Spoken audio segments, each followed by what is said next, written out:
ये जो भगवान बता रहे हैं ना श्रीमद् भगवद गीता में, इसको अपनाना सबसे सरल है। उतना टफ है ही नहीं जितना टफ इसको सोच लिया गया। सबसे सरल है, जीवन को जीना सबसे सरल है। और मैं सच बता रहा हूं, इसका टेस्ट कैसे होगा? जैसे मान लो कि मैंने लड्डू खाया और आपने पूछा इसका टेस्ट कैसा है, तो मैं इस टेस्ट को कैसे बता सकता हूं आपको कैसा? ये तो आपको खाना पड़ेगा। मैं आपसे पूछूं पानी का, आप इतने साल से पानी पी रही होंगी, आप बताओ पानी का टेस्ट कैसा है? Neutral. Like it doesn't taste sweet or salty, but just but neutral. आपको कुछ तो टेस्ट है ना उसमें जिसकी वजह से आपको प्यास लगती है। कुछ तो टेस्ट है ना उसके अंदर जिसको आप डिफाइन नहीं कर पा रहे हो, है ना? तो वो, लेकिन उसके बिना आप जी नहीं सकते हो। ईश्वर बिल्कुल ऐसे ही है। उसका टेस्ट सिर्फ वही जानता है जो जो उस समय उसको ग्रहण कर रहा है। उसको व्यक्त नहीं किया जा सकता है। क्यों नहीं व्यक्त किया जा सकता है? व्यक्त करने की जो भावना है ना, जैसे मैं यदि व्यक्त करूं मेरे ईश्वर को, या कोई दूसरा व्यक्ति व्यक्त करे ईश्वर को, तो वो अपनी भावनाओं से व्यक्त कर रहा है उसको कि मेरे प्रभु ऐसे दिखते हैं, मेरे प्रभु के सर पर मोर पंख है, मेरे प्रभु के हाथ में बांसुरी है, पीतांबरी धारण किए हुए हैं, गैया चराते हैं, किसी को गवाले के रूप में दिखते हैं। ये उनकी अभिव्यक्ति है जिससे व्यक्त कर रहे हैं, क्योंकि वो तो अव्यक्त है। वो तो जल के जैसा है जो आपकी प्यास को तृप्त कर रहा है, आपको जीवित रख रहा है, पर उसको आप व्यक्त नहीं कर सकते वास्तविकता में। जैसे आप इतने सालों से पानी पी रहे हैं, आपसे पूछा, आपने कहा न्यूट्रल है, नहीं पता टेस्ट, बट उसके बिना जीवन नहीं है। ईश्वर वही है कि उसका टेस्ट तो सिर्फ आपको आनंद दे रहा है, आपको सुकून दे रहा है। तो उस सुकून को प्राप्ति के लिए, सुकून की प्राप्ति के लिए आपको पहले तो प्यास जागृत करनी पड़ेगी। वो प्यास मन में आनी चाहिए उस ईश्वर के। और जब वो एक बार टेस्ट आपको लग गया ना, तो मैं सच कह रहा हूं, आपको इतना सरल लगेगा। आपको लगेगा जो जीवन अब तक आप जी रहे थे ना, वो बहुत टफ था, वो बहुत कष्टों भरा था, बहुत दुखी था। आप इसको देखकर दुखी हो रहे, उसको देख के दुखी हो रहे, अपने आप से दुखी हो रहे, इसके संकट को समझ रहे। आपको जब समझ में आएगा ना, जैसे मैं आपको बताऊं कि बहुत सिंपल चीजें हैं। मेरे एक मित्र हैं, अब वो जो है उनका कोई बहुत करीबी दुनिया से चला गया और वो उस दर्द से, उस पेन से बाहर नहीं निकल पा रहे। ठीक है, वो उसमें घुसे हुए। और मैं सिर्फ ये समझाने का प्रयास कर रहा हूं हर ऐसे व्यक्ति को जहां उसके जीवन में कोई चला जाता है, कोई अलग हो जाता है उससे, उसके पास नहीं रहता है, चाहे वो रिलेशनशिप में हो, चाहे वो जीवन में हो, चाहे किसी भी चीज में। आप ये सोचो कि एक ट्रेन के अंदर एक बंदे की सीट रिजर्व है और आप ट्रेन के बाहर खड़े हैं, तो ट्रेन जैसे ही चल पड़ेगी, आप बाहर खड़े हैं, इस बात को हमेशा याद रखें। और वो ट्रेन के भीतर बैठा है रिजर्व सीट पे। तो यदि आप ट्रेन के साथ भागने की कोशिश करेंगे तो चोट सिर्फ आपको लगेगी, क्योंकि वो तो आराम से बैठा है। गिरोगे आप, पड़ोगे आप दुखी रहोगे, वो तो चला गया, वो तो रिजर्व सीट पे बैठा है। तो वहां पर आपका कर्तव्य ये बनता है कि आप अपने जीवन के सुख को पहचानो, इस सफर को पहचानो, क्योंकि वो अपने सफर में, आप अपने सफर में रहो। तो हमारी जिंदगी में ये जो अटैचमेंट्स होती है ना, दुख का कारण क्या होता है? सबसे बड़ा कारण है अटैचमेंट। तो अटैचमेंट जो होती है ना, चीजों के साथ, रिश्तों के साथ, अपने अपने अपनी जो इच्छाएं हैं उनके साथ, ये अटैचमेंट हमें हमेशा अटैचमेंट के इस पार होकर खड़े होकर के सोचना चाहिए कि हम ट्रेन के बाहर खड़े हैं। इस अटैचमेंट से ज्यादा टकराएंगे ना तो हम गिरेंगे, पड़ेंगे, हमें ठोकरें लगेंगी, हमें चोट लगेगी, सिर्फ हमें दुख होगा। वो अटैचमेंट जो वो चीज है ना, वो अपनी जगह बैलेंस्ड है। बड़ा सिंपल वे है ये, इसमें कुछ टेक्निकल नहीं है, कुछ आपको कुछ ऐसा नहीं करना कि कुछ बहुत काम कर देना है। आप सिर्फ, मैं ये कह रहा हूं कि आप 21 दिन, मात्र 21 दिन, कल से ये प्रैक्टिस करो कि 21 दिन आपको कोई शिकायत नहीं करनी है किसी चीज की, कोई कंप्लेंट नहीं करनी है किसी भी चीज की। जो भी हो रहा है ना जीवन में, उसको स्वीकार करना। आपको रोटी सूखी मिल रही है ना, आपकी मम्मी ने बोला कि यही मिलेगी, आप बोलो थैंक यू, खाता। आपको प्यास लगी, आपको पानी नहीं मिल रहा, कोई बात नहीं, इंतजार करो पानी का, जब मिल रहा है तब आराम से पानी पी, थैंक यू, कोई शिकायत। सिर्फ 21 दिन नो कंप्लेंट जी कर देखो। मैं कहता हूं 22वें दिन है ना, आपका नाम क्या है? वान्या। 22वें दिन है ना, एक नई वान्या जन्म ले चुकी होगी इस दुनिया में। मैं चैलेंज के साथ कहता हूं, सिर्फ ये एक्सरसाइज करके देखो कि 21 दिन मुझे कोई डिमांड ही नहीं रखनी किसी चीज से। और फिर जो 22वां दिन होगा ना, आपको जीवन समझ में आ चुका होगा। फिर आपको समझ में आएगा कि इस 21 दिन में वो सब घटित हुआ जो आप चाहते थे, पर आपने डिमांड नहीं की। आपको ईश्वर वो सब देंगे जो आप चाहते होगे, जो आपके मन में इच्छा होगी, वो सब कुछ आपके पास आएगा, पर आप डिमांड नहीं करोगे। और आप देखना ये मैजिक होगा, ये 100% होगा। मैं अपने जीवन में, क्योंकि मैं, ऐसा नहीं है कि मैंने किताबें पढ़ी और बोलना स्टार्ट कर दिया, ऐसा नहीं है कि मैं चलो भैया जैसे लोग आते हैं, मैंने यूट्यूब पे चैनल बना दिया, इंस्टाग्राम पे मेरे व्यूज बढ़ जाएं, फॉलोअर्स बढ़ जाएं। मैंने अपने जीवन में आज तक किसी वीडियो में कहीं पे ये नहीं कहा कि मुझे लाइक करो, सब्सक्राइब करो, फॉलो करो। मैं कभी किसी को नहीं कहता। मैं तो ये कहता हूँ भाई फॉलो करो उसको जो फॉलो करने लायक है। हम कौन है? हम तो एक दूसरे से अपने अनुभव शेयर कर सकते हैं, बातें कर सकते हैं, आनंद में रह सकते हैं, खुश रह सकते हैं। तो मैं अपने जीवन में सच बताऊं, मैंने बहुत साल, जिसको कहते हैं ना हार्ड लाइफ स्ट्रगल, मैंने बहुत साल किया। 29 साल मैंने एक्टिंग के लिए, मैं अभिनेता हूं। 29 साल अच्छी पढ़ाई करके, अच्छी मेहनत करके मैं यहां तक पहुंचा। ठीक है, 29 साल से पिछले 27 2 साल को छोड़ दो, 27 साल में जीवन में बहुत उतार चढ़ाव देखे। लाइफ में सक्सेस आना, ना आना, काम आ करके छिन जाना, सब कुछ अचीवमेंट होते होते रह जाना, सब कुछ। तो दुख और सुख, हर चीज आई, हर चीज गई, हर चीज आई, हर चीज गई। पिछले 2 साल से मेरे पास वो है जो 27 साल में और उससे पहले जितना मैं जिया उन सालों में नहीं था। वो था सुकून। और उस सुकून को है ना, मैं किसी चीज से खरीद नहीं सकता। आपके पास अरबों खरबों रुपया होना तो भी वो सुकून नहीं आप खरीद सकते आप, क्योंकि वो बाजार में मिलता ही नहीं। और वो सुकून सिर्फ आपको पता है, हम सबको पता। सिगरेट की डब्बी पे लिखा होता है कि ये स्वास्थ्य के लिए हानिकारक है, फिर भी लोग पीते हैं। आपको पता है कि दुख क्या और सुख क्या, आप अच्छी तरह से उसको जानते हैं। पर आप सुख अपनाना चाहते हैं, पहले तो ये डिसाइड करो, क्या आप सुख अपनाना चाहते हैं? अपनाना चाहते हैं ना, तो आपको ये पता है कि आपकी मर्जी से कुछ नहीं होता। सब जीवों को ये पता है। यदि आपकी मर्जी से कुछ होता तो आप जो चाहती हैं वो अब तक हो गया होता, है ना?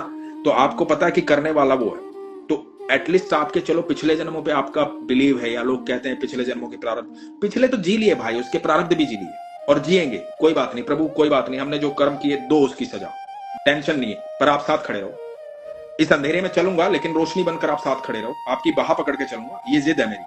पिछले जन्म में बुद्धिमान नहीं था ना, पिछले जन्म में गलती की ना, मैंने अपराध किए ना पिछले जन्म में। तो पिछले जन्म में इतना ज्ञान नहीं था कि मैं आपको पुकार सकूं, लेकिन इस जन्म में मुझे ज्ञान है कि मैं आपको पुकार सकूं। इसलिए आपको साथ रहना पड़ेगा, आपको हर क्षण मेरे साथ रहना पड़ेगा। मैं साथ चलूंगा, पिछले जन्म के सारे कर्म भोगूंगा, लेकिन आप साथ रहेंगे। क्योंकि पिछले जन्म में तो ये भी ज्ञान नहीं था कि मैं आपको बुला सकूं। इस जन्म में तो आ गया ना ज्ञान मुझे कि आप मेरे साथ रहेंगे। तो आओ मेरे साथ, रहो मेरे साथ, काटूंगा सारे दुख, कोई दिक्कत नहीं। तो यकीन मानना, जिस दिन ये आपके अंदर आ जाएगा ना, दुख तो कुछ होते ही नहीं है यार, सब चले जाते हैं, कुछ नहीं होते, है ही नहीं कोई दुख। संभाव में रहो। और मैं सच बता रहा हूं, मैं इस आनंद की अनुभूति कर रहा हूं जब आप लोगों को बोल रहा हूं। मैं जो भोजन मैं खा रहा हूं ना, जिसका टेस्ट मैं कर रहा हूं, मैं उस टेस्ट की बात आप लोगों को वो समझाने की कोशिश कर रहा हूं कि वो टेस्ट करके तो देखो एक बार, भरोसा तो करो उस पे, छोड़ दो एक बार उस पर सब कुछ, और देखो जीवन में आनंद ही आनंद है और कुछ है ही नहीं। क्या हो जाएगा मान लो कि मैं करोड़ों रुपए, अरबों रुपए, खरबों रुपए कमा लूं, क्या हो जाएगा, मैं बहुत रईस बन जाऊं। कभी जाके उन महलों में देखो, ये लाल किला, वाल किला, ताजमहल, वाजमहल बनाए, कहाँ है ये लोग? इतने बड़े बड़े महल बना के कहाँ चले गए ये लोग? कोई टिक पाया इस धरती पर? कहीं है कोई? कब्र पे आके कुत्ता सुसु करके चला जाता है। कहाँ चले गए? बड़ी संगमरमर से कब्रें बनवाई, बड़ी बड़ी मूर्तियां बनवाई, कबूतर आकर के बीट कर जाते हैं। क्या हुआ उनका? बड़े बादशाह थे, लोगों को सजा दे रहे थे, ये कर रहे थे, वो कहाँ गए?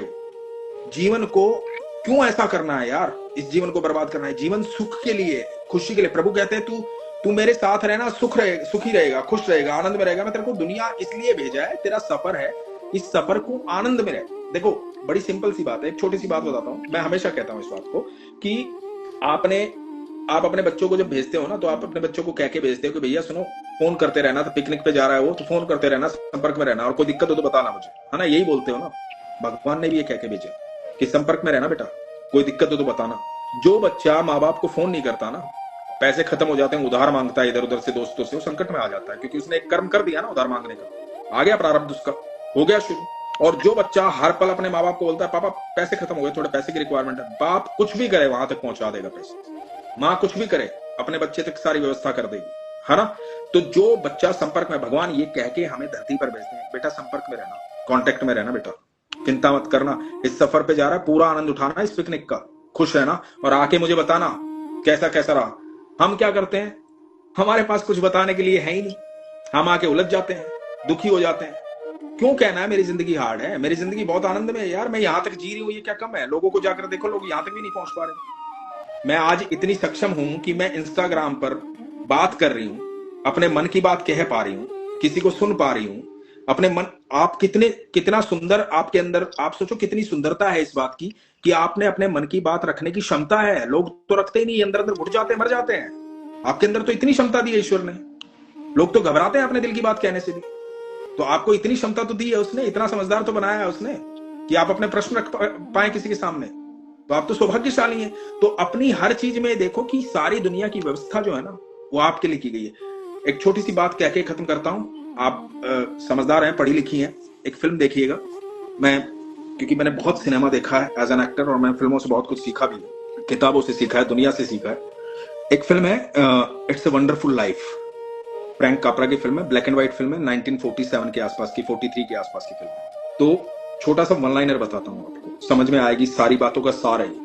एक बंदा होता है, उसने बहुत कर्ज लिया होता है बैंक से, और कर्ज चुकाना चाहता है दिल से, अच्छा इंसान, पर व्यवस्था नहीं बन पा रही है कर्ज चुकाने की। तो मन में ये सोचता है कि कर्ज नहीं चुका पाऊंगा, इससे बेटर है कि मैं सुसाइड करूं, क्योंकि कल को केस होगा, ये होगा, वो होगा, बदनामी होगी, उससे पहले मैं मर जाऊं। ये सोच रहा है बंदा, अच्छा बंदा है, ठीक है। इधर भगवान जो है, ईश्वर जो है, क्योंकि वो ईमानदार बंदा है, ईश्वर अपने फरिश्ते को कहते हैं कि तुझे तेरे पंख चाहिए ना? तो कहता है कि हाँ चाहिए। तो बोलता है धरती पर एक बंदा है मेरा, प्यारा बच्चा है, बहुत ईमानदार है, कल सुबह सुसाइड करने जा रहा है, तो उसको बचा ले, मैं तेरे पंख तेरे को दे दूं। तो फरिश्ता कहता है ठीक है। अब सुबह ये जो बैंकर है ना, पुल पे खड़ा है नदी में कूदने के लिए, मरना चाहता है, इसने डिसाइड किया है। तो इससे पहले एक बंदा इसके बाजू से आके नदी में कूद जाता है, और जब बंदा कूद जाता है तो ये पीछे कूदता है उसके बैंकर, और उसको बचा के लाता है, और उसको खूब सुनाता है कि तेरे को शर्म नहीं आती, तू सुसाइड कर रहा था, मरना चाह रहा था, पागल, जिंदगी संघर्ष का दूसरा नाम है, तेरे को पता है जिंदगी क्या चीज है? माँ बाप ने कैसे पाला होगा, माँ बाप रोएंगे, भाई रोएगा, परिवार रोएगा, तेरे को पता है? ऐसे गलत कर्म करने चाहिए? तेरे को लाइफ में संकट आते रहते हैं, चले जाते हैं। तो बोलता है भाई ये जो ज्ञान तू मुझे दे रहा है ना, इसकी जरूरत तुझे थी। बोला तू सुसाइड करने जा रहा था? तो बोलता अरे तुझे कैसे पता मैं सुसाइड करने आया था? बोला मैं एंजल हूँ, फरिश्ता हूँ, भगवान ने भेजा है तुझे बचाने के लिए, यही ज्ञान तो तुझे मुझे देना था जो तू मुझे दे रहा है। तो बोला अच्छा, तू कुछ भी कहेगा मैं मान लूंगा। बोला मान लूंगा, मैं फरिश्ता हूं, तू मुझसे मांग ले कुछ भी, मैं दे दूंगा। तो बोला कि ठीक है, तू ऐसा कर दे, मैं इस दुनिया में कभी हुआ ही नहीं, मैं था ही नहीं इस दुनिया में। तो एंजल ने कहा कि ठीक है, तथास्तु, नहीं था तू इस दुनिया में। तो बोला मैं कैसे मान लूं कि मैं नहीं था दुनिया में, तूने कह दिया मैंने मान लिया। बोला चल तेरी दुनिया में चलते हैं। तो जाता है उसको लेकर के। जब उसको लेके जाता है तो देखता है उसकी बूढ़ी माँ जो है ना, बड़ी हालत खराब है, माँ बड़ी परेशान है, दुखी है, काम कर रही है। तो ये बोलता है कि यार ये मेरी माँ की हालत कैसी होगी, मेरा भाई कहाँ है, वो माँ के पास क्यों नहीं है?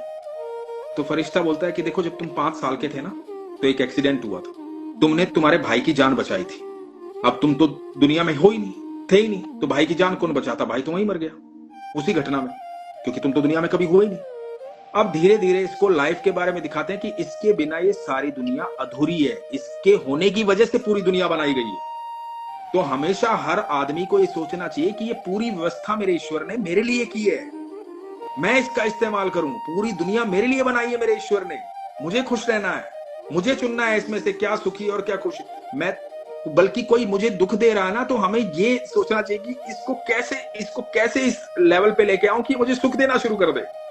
इसको कैसे बताऊं कि ये मुझे दुख दे रहा है, इस दुख को कैसे सुख में बदल दूं मैं। उस टाइम डॉक्टर बन जाओ आप। यदि आपके इर्द गिर्द मरीज ज्यादा हैं तो आपका कर्तव्य बनता है डॉक्टर बनना, है ना, बल्कि उनके साथ दुखी होना नहीं, मरीज के साथ मरीज नहीं होना है, हमें डॉक्टर बनना है उसका।